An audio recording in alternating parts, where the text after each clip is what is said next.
Alex, how would you sum up the season? Tough early going, improved throughout the summer, yet disappointing ending? I mean, we didn't finish the way we wanted, so that's not that's not great.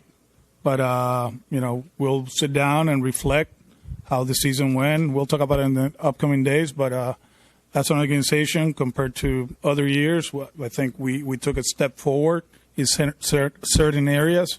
Like I always said, we're not a perfect team. We are a good team that needs to keep improving. And, let's see what the offseason brings. But I truly believe we're going to keep getting better. Oh, Red Sox, no. Welcome into Boston has entered the chat. Friday. The good news is it's Friday, October 3rd, here inside the Salem 5 studios. The bad news is the Red Sox season went kaput. Travis Thomas, the Kasey Hudson. Hey, let's just say this now because we're all family here.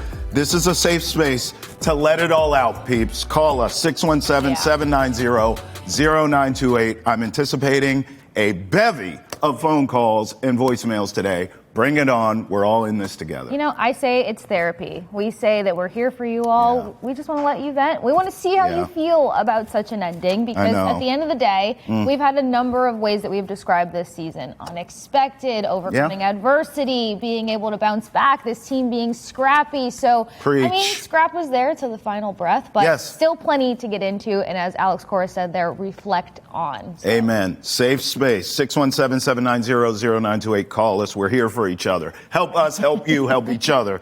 Also, to add insult to injury, Mac Jones, Mac Jones and Kendrick Bourne last night looked like Montana and Rice. Why? We'll talk about that and we'll preview, because we're on to Buffalo. We'll preview Patriots and the Bills. Let's start with the Sox.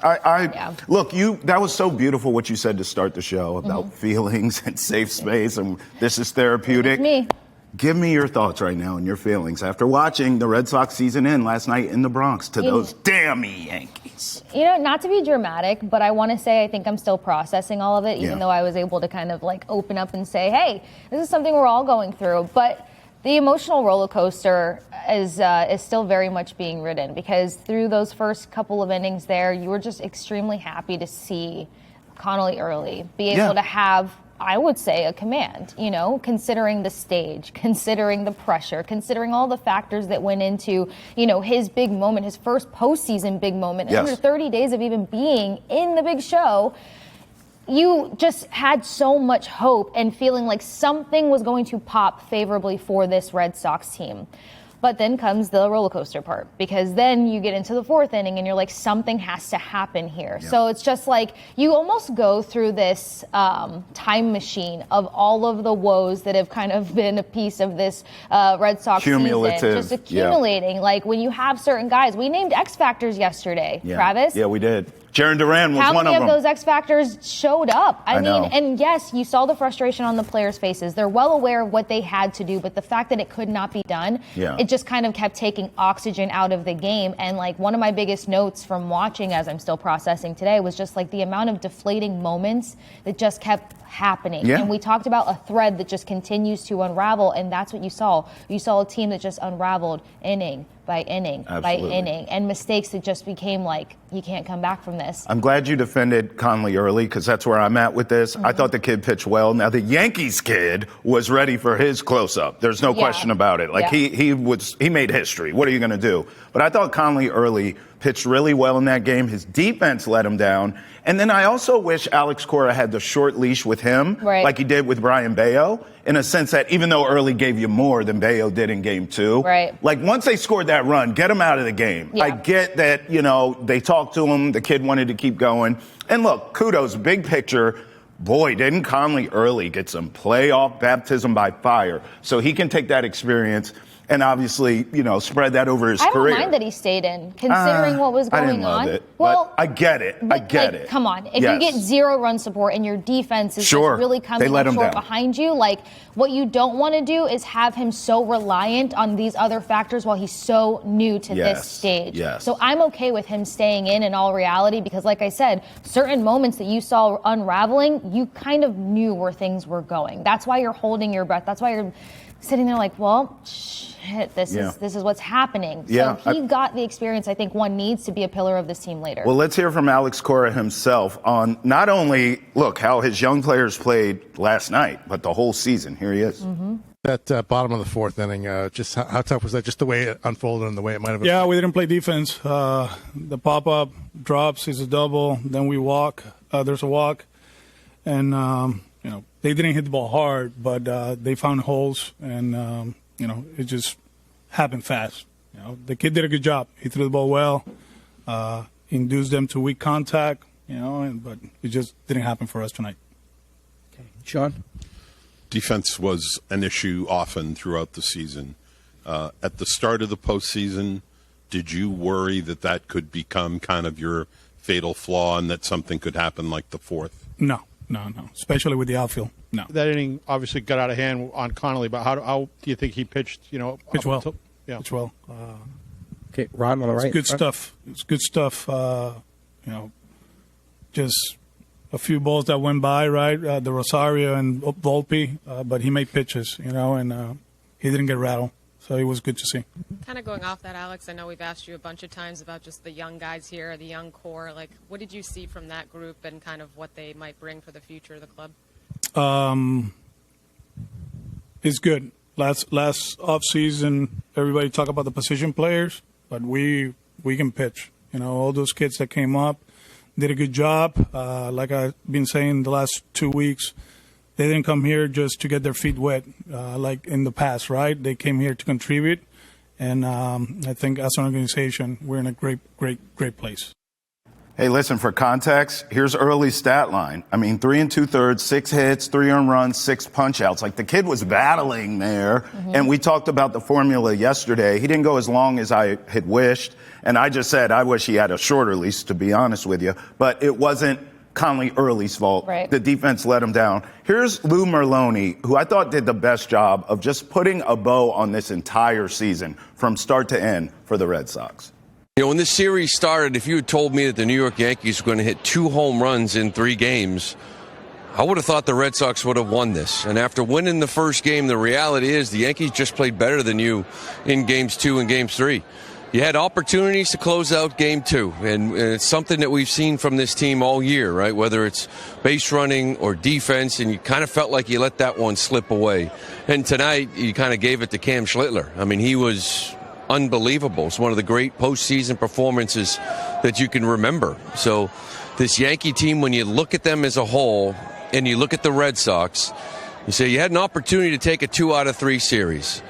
But the reality is you're a little outmanned. They have these 3 guys. They still have a couple starters to go. If you had made the next round, you're probably throwing, a bullpen game. You had Garrett Crochet, you rode Bayo, you rode Giolito all year long. Giolito wasn't even on this roster due to an injury, and then Bayo the last month just did not look like himself. There was a lot of injuries. You give this team a ton of credit for fighting back and making it to the postseason, where I think a lot of people felt like they were a postseason team. But it does sort of have a 2016 feel to it. When you signed a guy like David Price and traded for Craig Kimbrell, and you made the postseason and you got eliminated early, and it was the start of something with a young core. The following offseason, you traded for a guy in Chris Sale to go with David Price, and it sort of feels like this is where you're at. The future is bright. You have a bright young core here. You still have Garrett Crochet. You have a bullpen with Chapman, Whitlock, and Slayton all coming back. But there's more to do. And now all eyes probably on the offseason. Is there a trade? Is there a big signing? What's the future of Alex Bregman? I think Scott Boras will play his game across the league. You will opt out. And I think in the end, Alex Bregman will be back here. But is there another right-handed power bat to go with it? It's the one thing when you look at that roster compared to yours. And I know there were some injuries down the stretch. Roman Anthony was a tough one. You sort of had to pass the baton and put innings together with singles and walks. Well, the New York Yankees hit 274 home runs as a team. They had 9 guys in the field tonight in this lineup that hit 20-plus home runs on the season. That still plays in this league. So it'll be a busy offseason for the Red Sox. You made it to the postseason. You like the future, but there's more to be done. And when you looked at this series and looked at that team and that rotation and the power up and down that lineup, You just didn't have enough, even though you still could have won this series. So we're on to the offseason. The future is bright. Unlike maybe the last 2 or 3 years where you were wondering, where is this thing headed? The Red Sox invested in some players this offseason, and now you just hope that it continues. Lord have mercy, Lou. I just caught the Red Sox Holy Ghost. He was preaching. I literally have a wish list, like Santa Claus right here, of the offseason, and he hit on everything. Yes. First of all, I agree with him. This is a big offseason. We all agree with that. Mm-hmm. But I will say this, obviously bring in some talented players. We get it. But fundamentals have to improve, okay? Like, let's spend some time, baseball 101 this offseason with this team. But yes, I mean, he mentioned it there. Roman's going to come back healthy. You got to figure out how to extend Bregman. You need a number 2 pitcher. All these things are on this wish list. You have to be more aggressive at the trade deadline. There's a ton of things here that this Sox team needs to do this offseason, but it's all obtainable, Case. The future's bright. Absolutely. And you've actually been saying that for months now. Yeah. Like, maybe we're a little bit ahead of ourselves in terms of how much success this team can find. So for once, at least from what I've heard from Red Sox fans, there's so much hope and something to look forward to for next season, the season after that, the season after that, and the season after that. And health, just get health on their side. Maybe this brings question marks to adding a big back to the lineup, because I know that was a huge trade talk conversation. But now they're in the perfect position to start addressing some things. And, I mean, the pieces that need to be moved, tweaked. Do it. Just small tweakage. That's it. 617-790-0928. This is a safe space. This is therapy. Therapeutic for all of us. Get in here. Let's talk. Let's get the feelings out. When we come back, what's trending in the world of sports? Right here on Boston has entered the chat. Time now for what's trending in the world of sports. Heartbroken. Season over. That's trending in the world of sports? Yeah. I mean, listen, Jonathan Papelbon, he was pretty reckless when this series started. And he said he was dressed for a Yankees funeral. And then last night, inexplicably, look at the time, early this morning, in fact. In the wee hours. 12:53 a.m. That ain't nothing but heartbreak hours. You in the bottle, sad, playing R&B songs because your team lost. And then all of a sudden, what? A Yankees logo for the new profile pic? I mean, Pap, do explain. What the hell? What the helly? What the helliante? What the helly Bron James? What happened here? I love how we just learned how you mend your heartbreak.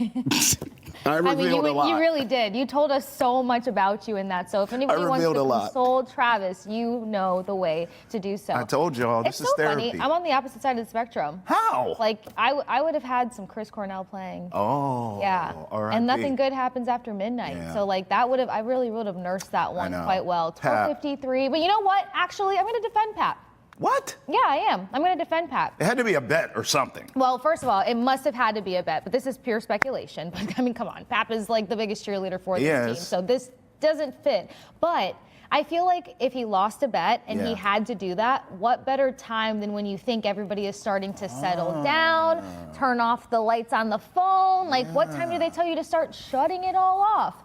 Around that time. So if I were Pap, I'd be like, let me just sneak this in right here, go to bed, shut it down. And then unfortunately, well, we are investigators and we sniffed it out, Pap. So I see the vision there. Pap, we need you to explain what's going on here, man, because this is unnatural. No matter what time you drop it, okay? But you're right. 1 a.m. in the morning, no one's looking for it. But man, we still need to know what happened because it happened. We see it. We have the receipts. And I get it. I talk reckless too. And I'm loud and wrong constantly. So I understand. But, man, because I know that about myself, I ain't making no bets like this. I'm not changing any profile pics. I'm not wearing a Yankee uniform. I'm not doing any of that nonsense. We don't know if and what the bet was. True. Because, you know, for instance, we have said some things with our chest on this show. True. But I always tell you guys, my money belongs in my refrigerator as well as my closet. So that is why you'd never catch that situation happening to me. May the show say amen. Pap, we need to know what's going on, bro. Hit our line. In fact, you can hit our line too. 617-790-0928. This is therapy for all of us. But Pap, what's going on? Okay, here's another what's going on. Yep. Last night, while the Red Sox game is on, I didn't watch an ink of Thursday Night Football. Nope. When the Red Sox game was off, I clicked over. Oh, my God. Mac Jones looks like Joe Montana. You asked for more pain. What? Kendrick Bourne looks like Jerry Rice. What's going on? The Niners beat the Rams in overtime. I'm still tired for it because I stayed up and watched the whole damn thing, 26-23. What is going on? Mac Jones is 3-0, and Kendrick Bourne looks like a world beater at wide receiver all of a sudden. I mean, who would have thought? We sat here and did a preview of what we thought the expectation of this game would be, and it was like, hands down, Rams for 1, for 2. Smart on you to cover the spread, because for some reason we all kind of had an inkling, a spidey sense that this would stay pretty close, but nothing could have told me that Mac Jones was going to completely rip versus the Rams. But you know what? This is on brand for the Rams. You got to see you have to see at least 3 of these kind of games. Yep. Really start questioning everything about them, and then surprise, postseason. So yeah. No, that's a good point, actually. And remember yesterday, I incorrectly, loud and wrong again, said that I think McVay has the edge over Kyle Shanahan. Yeah. But Kyle Shanahan in the regular season does. Yeah. This is another illustration of that, to your point. Mm-hmm. But when it all counts, when the chips are on the table, McVay gets it done. And when you have the bromance of like Shanahan and Jones, United. Right. Like, it's just like all the scripts wrote themselves and played out. Hey, thanks for giving me props on hitting that bet, because I did hit the bet last night, and I saved a friend. One of my friends was going to pick the Rams in their survivor pool. Oh, gosh. And I said, bro, don't do that. No. I saved his season there. And By his the mental. way, just for context, Mac Jones. Who? Mac Jones, 342 through the air with 2 tutties. Kendrick Bourne, this is the one. 10 receptions, 142 yards? Who are you? Where was this when you were here? You know what question I have? Because the carousel, that is the 49ers quarterback room. Like, if Mac Jones has 2 more good performances, this is how Brock Purdy snuck in the mix. This is how their top draft picks lost their spot on the team. Ooh. Toxic. Little hot take to end the segment. I like that. Alanna Rizzo next. But call us. We know you need us. We need you too. 617-790-0928. Alanna Rizzo joins us to pick up the pieces after the Red Sox season is over, baby. Enters the chat. Keep it locked right here. Boston has entered the chat. We'll be back. Welcome back to Boston has entered the chat, or as we like to call it this morning, therapy for the Red Sox loss. Alanna Rizzo, come on in. We got the couch here. It's therapeutic. 617-790-0928. We're taking phone calls all morning. We're talking about feelings. This is a safe space. The Red Sox season is over. What are your feelings? I'm bummed to even hear that. It hasn't sunk in yet. First of all, good morning to the both of you. It's great to be with you. I did not expect that. I certainly thought that the Red Sox were going to advance further than they did in this 2025 postseason. That being said, though, there were so many spots along the way, guys, and Kasey knows this better than anybody, being on Unobstructed Views with us and all of the things over the course of the season, that there were ups and downs that you're like, there's no way this team is making the postseason. But then, like, going into the All-Star break, it was like, there's no way this team doesn't make the postseason. So there were a lot of different points of the season that you're thinking, okay, you know, this to me was still a positive season. It was still a successful season. But when you taste that playoff atmosphere, and you know how good this team is going to be, I think the future is bright. You felt like they could have gotten past this first round, right? I mean, they had the Yankees number over the course of the regular season, and I really thought that they were going to get by this round and certainly get deeper into the postseason.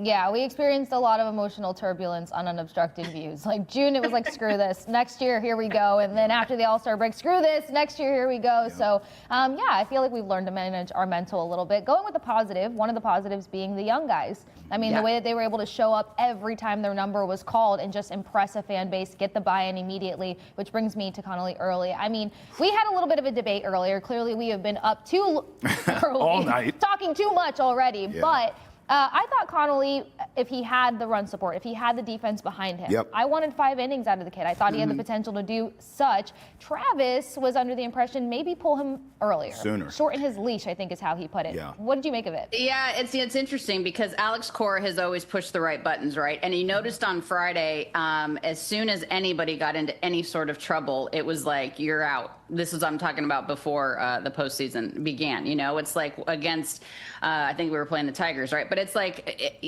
he's like, nope, no time for error, no time for traffic. We're getting you out. Now, think about the fact, though, early on the Hill, nobody in their right mind would have had on their bingo card 2 rookie starters with the Red Sox and the Yankees going in an elimination game. And that's what we had, right? With Early for the Red Sox and Schlittler, I got to be careful how I say that, Schlittler with the New York Yankees on the other side. But Alex didn't have a lot of arms that he could go to because of the bullpen usage the previous 2 games. So my guess is, like you, Case, that Alex wanted him to get at least 5, right? Because then you could reset the bullpen and not have them have to, eat up 6, 7 innings in the game.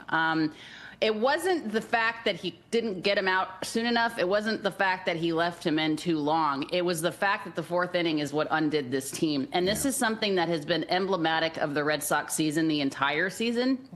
The errors, right? This has been a team that has led the league in errors way too long in 2025. There's a huge misplay, a ball that drops in between Cedar Rafaela and Wilyer Abreu, and those guys are 2 unbelievably gifted defensive players in the outfield for the Red Sox. They should have caught that ball. Now, Wilyer said he didn't necessarily call it off or call for it. Cedar said he was just trying to do anything he could because it didn't look like Wilyer was going to be able to make that play. Yankee Stadium, to the fans' credit, super loud. But that's a ball that has to be caught. And that just kind of allowed the unraveling to begin, and then you give a walk up and then you give a base hit up and then, Nathaniel Lowe has an error. And that was the game, right? I mean, the 4th inning was the game. They didn't score again after that, and the Red Sox had no run support. So it was just kind of emblematic of how this went. And in the postseason, you have to be perfect. Just ask the New York Yankees from the World Series last year and Game 5, the 5th inning. I mean, they would love to have that back, and we would love to have the 4th inning back in Game 3 of the wild card. Yeah, I don't think they're going to be back in the World Series, but this morning is not the morning to take shots at the Yankees, so I'm going to keep my mouth shut with that. I'll ask you this, though, because all 3 of us in this chat have covered championship teams in sports. I love the direction, big picture here, Alanna, that where the Red Sox are headed, because I could argue this team was maybe a little bit ahead of schedule. You look at this young nucleus, you have an ownership group spending money, they're spending bread in the offseason, do it again. I would say you need to be more aggressive at the trade deadline next time. But I think this championship window is wide open for the Red Sox, and it started this season. Like, this was like the crack of the window, and now you can open it over the next 4 or 5 years. Do you see it that way? I do. I mean, the future is bright for this club, and I truly mean that. And, we like to I have to be careful because on unobstructed views, we can cuss. So I don't know if we can cuss everywhere else. I have the ticker for you right here on your limit. But we like to criticize, I will say that, Craig Breslow a lot, right? I mean, those are the roles that come with criticism. When you're in the front office of a franchise like the Boston Red Sox, it comes with the territory. But let's give him his flowers a little bit, because I was the first one that when he said they thought they could win more games without the services of Rafael Devers, I was like, this man has lost his ever-living mind. But he ended up being right. And what that was, it was the subtraction of what was turning into a cancer in a clubhouse. And Rafael Devers, gifted player, right? But you saw the tide turn when that trade happened. And it was almost like the young core was like, okay, he is putting the confidence in us. This is our team now. And then you saw when Roman Anthony got called up and Jared Carrabis wanted to marry him immediately. And it was such a jolt, a shot in the arm, if you will. You look at this Red Sox club, and let's not forget, massive kudos for signing Garrett Crochet to begin with, and then long term. So let's give Breslow the credit there. And Aroldis Chapman was signed by Breslow, and he's coming back next season. And the man is pitching better now than he was 5 years ago. So there's a lot of things to be excited about. But Roman Anthony, Marcelo Meyer, Christian Campbell's going to come back up to the big league level. Perhaps they rushed him a little bit to begin with, but he's going to be back up. Alex Bregman, I am hoping, obviously he's going to test free agency, as he should. Every player should. but I'm hoping he does come back long term with the Boston Red Sox. This is a future of a team that I'm very, very excited about, and I think we're just kind of seeing that next wave, right? The next wave of the Dustin Pedroias and that type of core. To me, Alex is Dustin Pedroia 2.0. But with Roman Anthony and Christian Campbell and Cedar Rafaela and Wilyer Abreu, and let's not forget that Carlos Narvaez is a rookie. He doesn't play like a rookie. And thank you, New York Yankees, for giving him to us. We'll take it. And thank you, Chicago White Sox, for not seeing the value in Romy Gonzalez. We'll take him too. So no, the future is bright for the Red Sox, and it was an early exit. It should not have been, but I feel I have a tremendous amount of faith in this club. Yeah, you mentioned a pinpoint where we all have to actually have a lot more respect, because everything did not crumble after Rafael Devers was sent over to the West Coast, that is. So that actually brings me to the fact that, fans were kind of holding their breath with the trade deadline. They wanted this team to be aggressive. Clearly that didn't happen, but I feel like the team was able to respond in a way that we weren't anticipating off-season. Now here earlier than we really wanted it to be. Do you think that they need to be aggressive in a sense of, like, you got a lot of young talent that's coming up. There's still question marks when it comes to pitching, but then also maybe another additional big bat in the lineup, even though Roman Anthony has been the ultimate surprise. No, you're absolutely right, Case. And the reason I say that, too, is because I know that the vibes definitely changed when Roman Anthony went on the IL. But the problem is you can't assume a 21-year-old is going to be the second coming of the Messiah and take you to the promised land. He's 21. Like that, you can't have all of your eggs in the Roman Anthony basket. It's like, yes, is he an unbelievably gifted player? For sure. And they obviously see that with the extension that they've already given him. And by the way, that's a team-friendly deal. That's a steal, okay? I mean, Roman Anthony is going to make absolute he's going to get the bag several times over. I was like, she's trying not to cuss. No, it's so hard for me. It's so hard, which is bad. I'm sorry, Mom. Like, wow, what's wrong with me? But no, I do. Of course, you always want your team to be aggressive at the deadline. Everybody wanted, Joe Ryan in the starting rotation. Everybody wanted Mason Miller or Johan Duran. And, Mason Miller ends up with the San Diego Padres, who are, whatever, are bounced in the first round. And everybody wanted Johan Duran, and Philly's bullpen just got a whole hell of a lot better because they got him.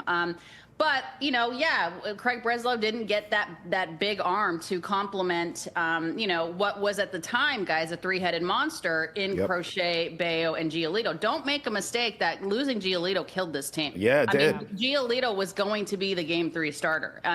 No disrespect to Early, but that's not his role yet, right? Right. Bingo. So that hurt us. Losing Giolito for the postseason. But, you don't get Joe Ryan. I get it. You want him, sure. Dustin May, certainly not the answer. He wasn't the answer in the bullpen. He's on the IL right now.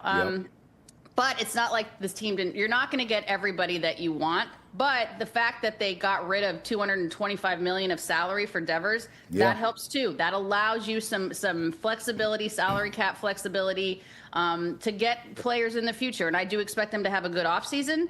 And, again, it's good to have these conversations at the trade deadline as buyers versus sellers. And they will be buyers for many years to come. Hey, Alanna, the team I thought that won the trade deadline was the Seattle Mariners. Now they get the Tigers, who have figured it out. They're playing like we saw earlier in the year. And then on the other side, Yankees and Blue Jays now in a divisional playoff matchup from hell for the Boston fans. But who do you like to kind of come out of that for in the American League now moving forward? There is not a team at all in the 30 teams that sticks out. There's not one team that's like the by and large runaway favorite. I think the best series right now is Dodgers Phillies. I think those are the two best teams left standing as far as firepower. Now the Dodgers bullpen is garbage. Okay. But the Dodgers starting pitching and lineup is unbelievable. So if they can have their starters go deep into games, and I'm talking at least 6 innings, which I know is unheard of now in the new way that we play the game, because God forbid you let your starter face the lineup the third time through. Holy moly. But, I think that's the most competitive. I wish that game was a 7-game series. To your point, in the American League, I think Seattle is the most complete Seattle team we've seen in recent years. They finally have a lineup that can match their starting pitching. they've always had solid arms, right? But now their lineup, obviously, with what Cal Raleigh, who is my MVP vote, not that I get one, but he would be my MVP if I did. What they're doing is finally a complete team, right? And Jerry Dipoto is forever going to buy and sell. I mean, that guy, he and AJ Preller in San Diego, they must have a competition with how many trades they can make. But I do think Seattle's very, very good. Detroit has figured it out, but Detroit doesn't have that like scary pop in the lineup. There's nobody in the Detroit lineup to me that's like, oh, we're going to just immediately put up four fingers and walk this guy because we know he's going to hurt us. Detroit doesn't have that. They have a lot of like pretty good players, like the pretty good, Hall of Fame, but they don't have like they don't have a Freddie Freeman. They don't have a Shohei Ohtani. They don't, that type of stuff. Yankees, Blue Jays is interesting to me because obviously the Yankees have the pop. But the Blue Jays, as I was saying with the Mariners, this is the most complete Blue Jays team I've seen in a long time. Yeah. However, they don't have the services of Bo Bichette. And Bo Bichette, the window with Bo Bichette and Vladdy Guerrero Jr., it's closing, right, of them being together. Obviously, we know Vlad is going to be their long term. But this was probably the final year that those two guys are going to be together, certainly in the postseason. So it's interesting. I mean, it's a fun because there's so much parity in the league now, which is a blessing because you don't have a runaway favorite. I know everybody wants to say, oh, the Dodgers spend all this money, blah, blah, blah.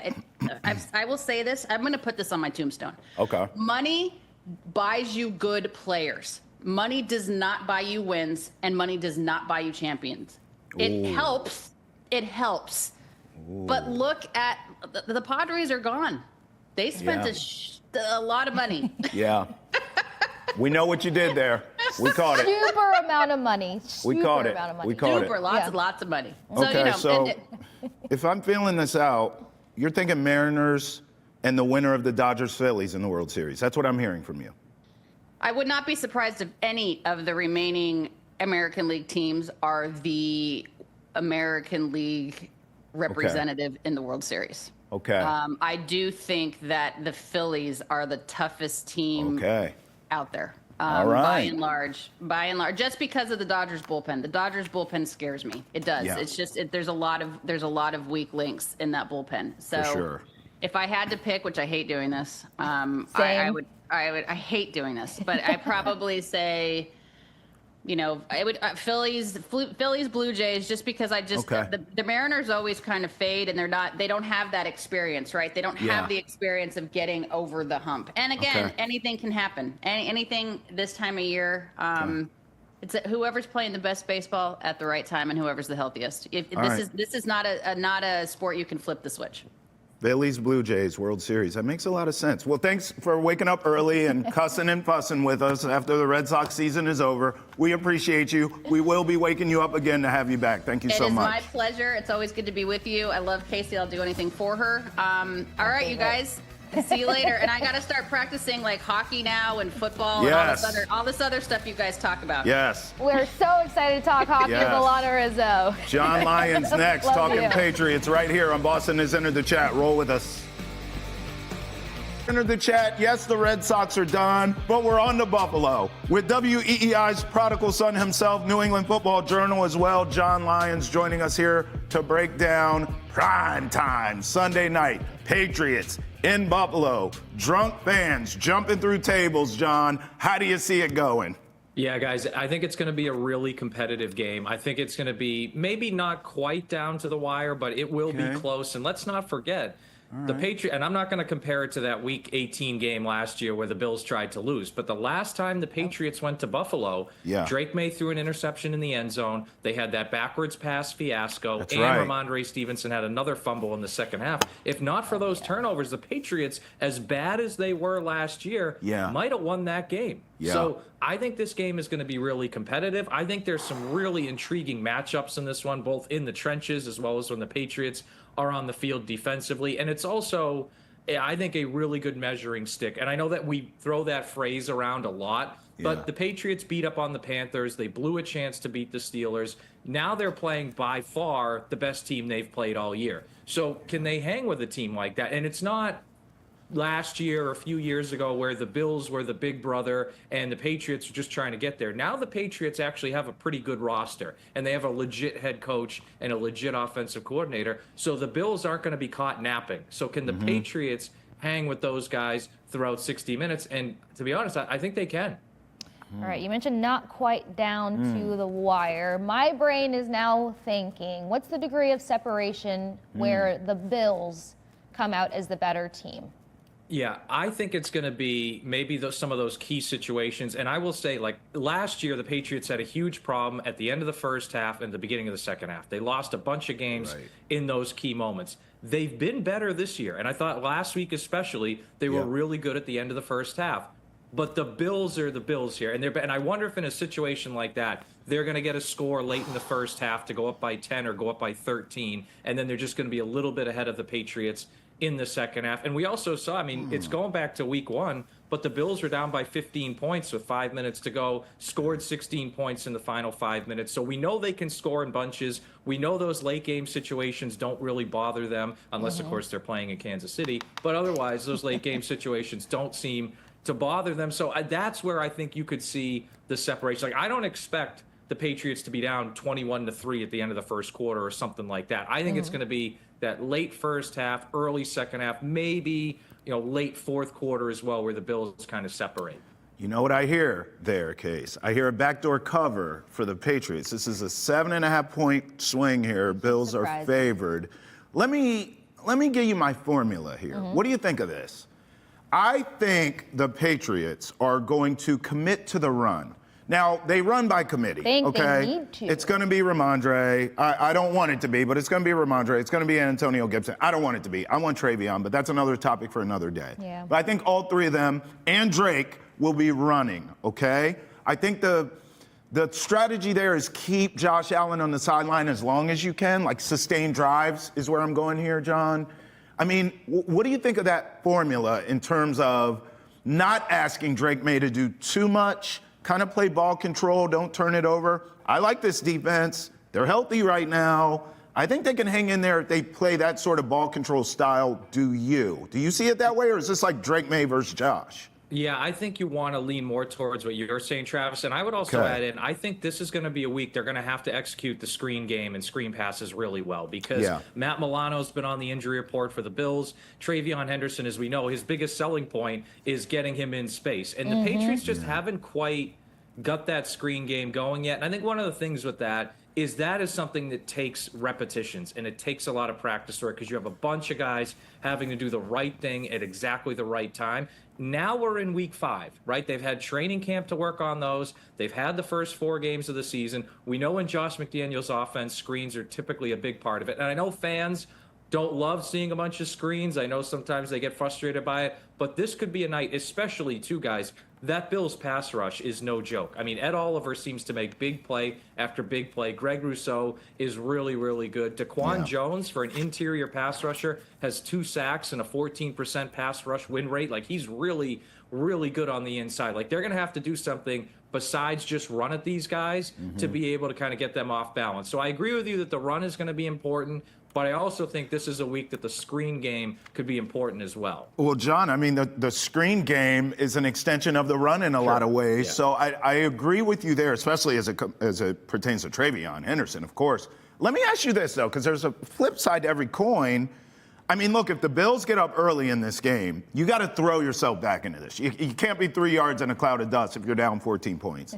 What's your confidence level of Drake if this goes shootout vibes? I mean, look, everyone talks about the lack of weapons for the Patriots. The Bills don't have weapons either. It's just Josh Allen's Josh Allen. Like, what's your level of confidence of Drake May standing toe-to-toe in the middle of the ring and exchanging haymakers with Josh Allen if that's what the game, if that's what happens? Like, he may have to throw you back into this game. Do you have confidence in that? I'd probably put it at a 6 to a 7 out of 10, Travis, that's good. At that point, because I don't think it's a coincidence, guys. The 2 games the Patriots have won are the 2 games Drake May didn't turn the ball over, and he looked really good, right? Yeah. The turnover against Vegas in week 1, I know it was early in the second half, arguably the biggest play of the game, and of course the Pittsburgh turnover just meltdown. We know how much that cost them in that game. Yeah. So I worry, Travis, if he goes and turns the ball over, then does that take them out of the game if they're trying to come back? Which is why even if they get down, let's say it's 14-3, 17-3, I would not start chucking the ball all over the place. I would open it up a little bit more, I would, but I would be careful about doing that because we still haven't seen Drake May have 2 weeks in a row where he hasn't turned the ball over. Like, as good as he's been, as encouraging as he's been, even going back to last year, we have not seen 2 to 3 weeks in a row in his career yet where he hasn't turned the ball over. So can he limit those? And we talked about this. I know, guys, I probably sound like a broken record with the two of you, but we talked about this in August. Can he limit the turnovers? It's the biggest thing for him, and he did last week. They looked really good. So I would put it a 6 to 7 out of 10 because I am really confident in him overall, the player. I just worry about a turnover or two. All right, before we let you go, I got to jump to the other side of the ball because, of course, sometimes I have to reel Travis in when he says that the Bills have no weapons. Well, one potential weapon is that tight end, Kincaid, and we saw how tight ends torched this defense in week 1. We saw their inability to cover tight ends during training camp. It's been a tall task for this team. I wouldn't be surprised to see the Bills try to use a guy like Kincaid, and he loves to eat when he knows he has the opportunity. How concerned should we be about this potentially? Yeah, I'm glad you asked this question, Casey, because I would agree with you. The Bills do have some weapons. I just think people don't know about them. Kincaid is one of them. I mean, that catch he had on the sideline for the touchdown against New Orleans last week was really good. But two other guys I look at, James Cook gets wildly overshadowed by Josh Allen. I mean, he has the second most rushing yards in the NFL. He's averaging 5.3 yards per carry. And what really made this Bills offense over the last few years go to the next level, it wasn't Stephon Diggs being there. It was when Joe Brady took over as offensive coordinator and started using James Cook more. So James Cook is a guy the Patriots are going to have to find a way to contain. I would also add in Khalil Shakir. He has 16 catches this year. 8 of them are for first downs. So this guy just finds a way to move the sticks and to help get the ball down the field for the Bills.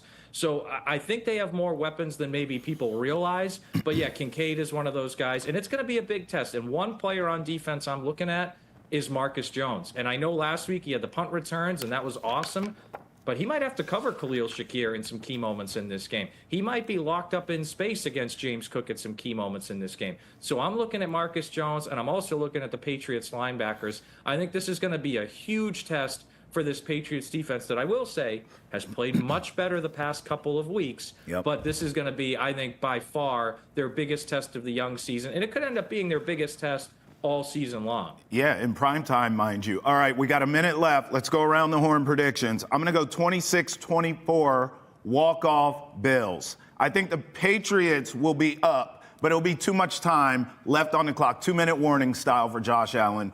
We're all going to know, here comes Heartbreak City. He goes down, game-winning field goal, walk-off. But a great litmus test for the Patriots, and will feel like a moral victory come Monday. I'll go 26-24 Bills. What say you, John?